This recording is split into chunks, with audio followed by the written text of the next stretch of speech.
हैरत होती है, बंदर बात हो रही है दो पार्टियों के दरमियान।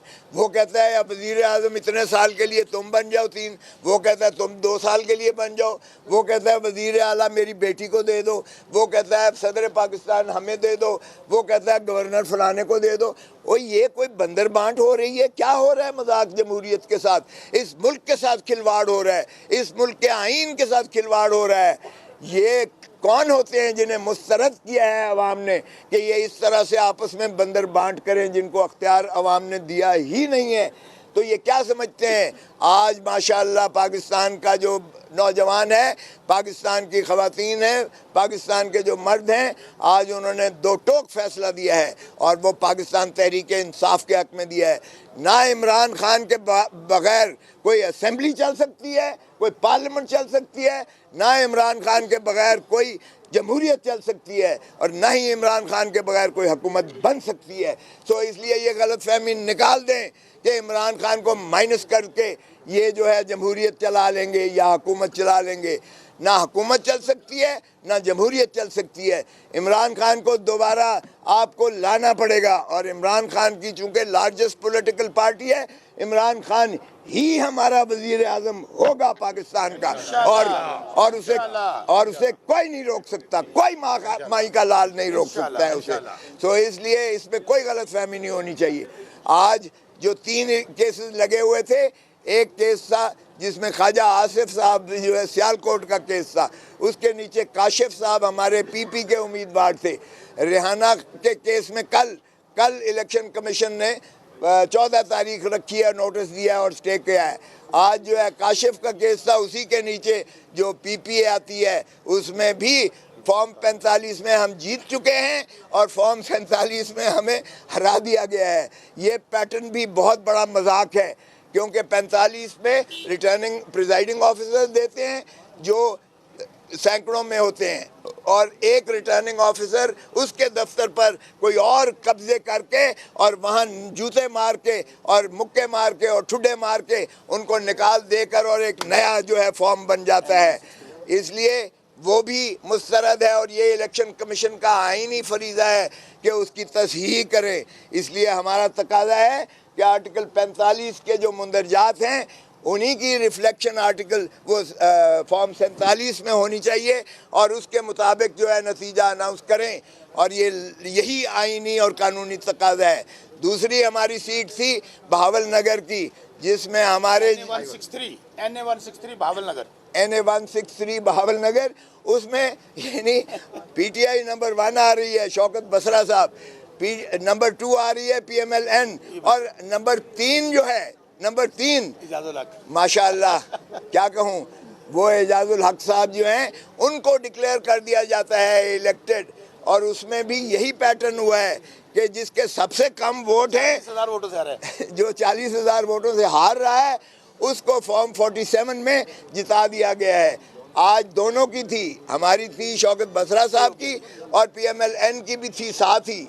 तो क्या हम दोनों जो है फॉर्म 45 क्या हम गलत दे रहे हैं? मुख्तलिफ पार्टियां जो आपस में मुतहारिब हैं, हमारा एक ही जो है काउंट है टैली, और वो जो है तीसरे को जगह, वो भी आज इलेक्शन कमीशन ने एडमिट कर दी है, और उसमें भी मजीद कार्रवाई रोक दी है।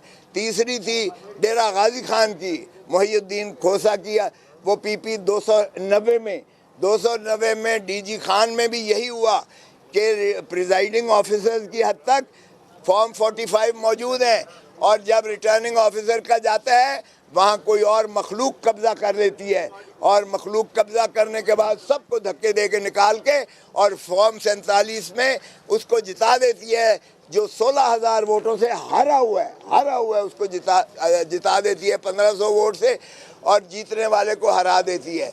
वो भी आज बेंच नंबर 2 में लगा हुआ था, और उन्होंने उसको भी एडमिट करके मजीद कार्रवाई रोक दी है।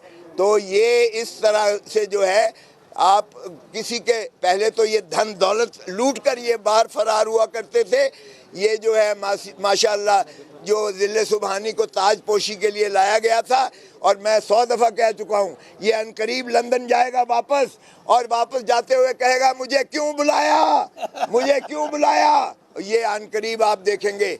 तो ऐसे धांधली शुदा जो है विक्ट्री पर शर्म आनी चाहिए। पाकिस्तान के अवाम को, पाकिस्तान की जमहूरियत को, पाकिस्तान के आइन को और पाकिस्तान को मैं समझता हूँ चलने देना चाहिए। और इसी तरह साहिवाल में भी 141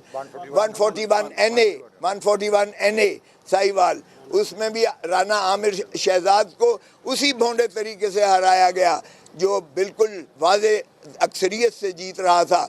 तो मैं समझता हूँ कि हमारा जो है अवाम के मैंडेट के मुताबिक नताइज दिए जाएं ताकि ये जमहूरियत आगे चल सके और मुल्क तरक्की कर सके। बहुत एक फिक्रा मैंने कहना है, ये NA 163 बहावल नगर नोट करें, जो अभी सरदार साहब ने कहा पाकिस्तान की तारीख का जो सबसे झुरलू फ्रॉड और धांधला इलेक्शन हुआ है, इसका इस जैसा इलेक्शन आपको कहीं पूरे पाकिस्तान में नहीं मिलेगा। फैक्ट्स एंड फिगर के साथ बता रहा हूँ, कॉपी आपको मीडिया को दे देता हूँ। यहाँ पे 3 कैंडिडेट थे। PTI की तरफ से मैं इमरान खान साहब का मशकूर हूँ, मैं अपनी क़यादत का मशकूर हूँ कि उन्होंने मुझे टिकट दिया। पहले मैंने सुप्रीम कोर्ट से मेरे कागज़ बहाल हुए। शौकत बसरा, फिगर के साथ बता रहा हूँ, 96,710 96,710 वोट शौकत बसरा PTI।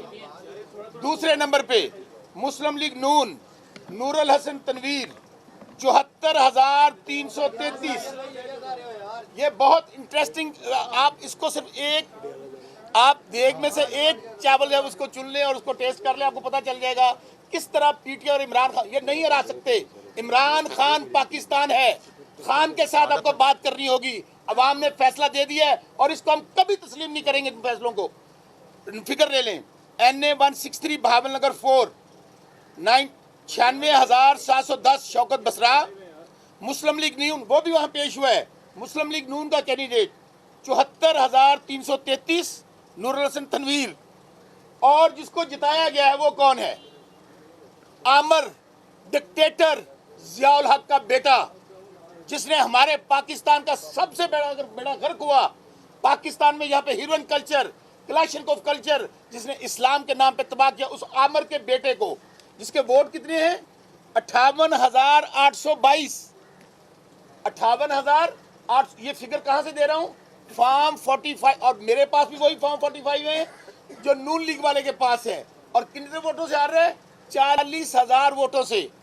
पूरे पाकिस्तान में तो ये हुआ होगा ना, जो दूसरे वाला है उसको पहले डिक्लेयर कर दिया गया होगा। यहाँ पे ये ऐसा हल्का है NA 163 बहावल नगर, तीसरे वाले को पहले डिक्लेयर कर दिया गया है। और मैं इलेक्शन कमीशन का मशकूर हूँ, सरदार साहब का मशकूर हूँ। अल्हम्दुलिल्लाह हमारी पार्टी लड़ेगी उस वक्त तक लड़ेगी जब तक हम इमरान खान को दोबारा वज़ीर आज़म नहीं बना लेते। ये नोट कर ले, हम इन रिजल्ट्स को ओवर हमारी डेड बॉडी। आखिरी फिक्र। Thank you.